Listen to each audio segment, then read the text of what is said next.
हफ्ते में रोज आप गुलाब जल से शंख को धोइए। गुलाब जल के पानी में उसको डुबाइएगा। इसमें हल्का हाथों में घृत लगा करके उसके ऊपर लेपन कीजिएगा। तिल का तेल भी इसमें लगा सकते हैं, चमेली का तेल भी लगा सकते हैं, इस पर इत्र भी लगा सकते हैं। कस्तूर्याम चंदनेनम कुर्या दुहित नादिकम। शंख के ऊपर कस्तूरी, चंदन, रोली, चावल लगाने से उस घर में वास्तु दोष समाप्त होता है। एक बार ये बात मैं पुनः रिपीट कर रहा हूँ। सुवासी तेन तैलेन कुर्यादहम मंजनम तथा कस्तूरिया चंदने नैव। हम लोग रोजाना पूजा में शंख को चंदन लगाते हैं, तिलक लगाते हैं, फूल रखते हैं, चावल रखते हैं। बताया जाता है कि इससे उस जमीन का जितना भी दोष है वो पूरा का पूरा समाप्त हो जाता है। मुझे तो नहीं पता था, खैर मैं तो पूजा के हिसाब से लगाता था, लेकिन अब ये मुझे ये पता लग रहा है कि शंख की पूजा करने से वास्तु दोष समाप्त होता है, घर के दोष समाप्त होते हैं। इसलिए शंख में जल भर करके और उसके ऊपर इतनी चीजें रोज लगाइए। कस्तूरी हो तो ठीक है, नहीं आप चंदन लगाइए, रोली लगाइए और उसके ऊपर चावल लगाइए। सुगंध वास्ते तो यही स्नाप्य मंत्र इतई सुवई। मंत्र आते हैं तो मंत्र पढ़िए। गुरु मंत्र के द्वारा हाथ में उस शंख को लीजिएगा और उसमें आप सबसे पहले जल डालें भगवान के ऊपर और उसके बाद में उसमें गैया का कच्चा दूध। ये मैंने पूर्व में भी बोला है, कभी भी पका हुआ दूध देवताओं पर नहीं चढ़ाया जाता, वहां अपराध हो जाता है। जानकारी ना हो तो ये जानकारी लेनी चाहिए। तो लिखा है सुगंध वास्तस तो यही, तो ये कहते हैं संस्कृत का शब्द है जल।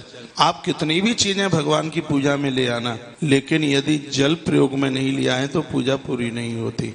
शंख जो आप रखते हैं उस शंख में 24 घंटे जल भरना पड़ता है, तो उसका प्रभाव अपने आप में और ज्यादा होता है। शंख भगवान के मंदिर में आप रखते हैं तो जो नुकीली उसकी जो ऐसी लंबी सी है वो देवताओं की तरफ होती है, और जो पीछे का जो ऐसा है वो हमारी छाती की तरफ होती है।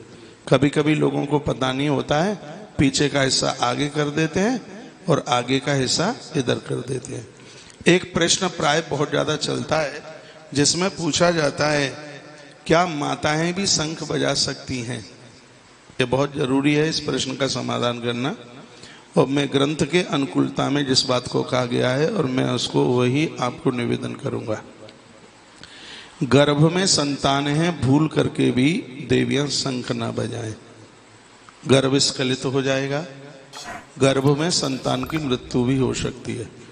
गर्भाकालीन में नारी शंख बजाती है तो पूरी की पूरी आंतें खिंचकर उस समय ऊपर आती है। स्त्री को कोमल कहा गया है, और जब शंख की ध्वनि होती है तो नाभि से लेकर के माथे तक की शक्ति उसको बजाने में लगती है। कभी भी अनुभव करके देख लीजिएगा, हर व्यक्ति शंख नहीं बजा सकता, हर स्त्री शंख नहीं बजा सकती। ये शंख इतना कठिन है, उसमें बहुत शक्ति लगती है।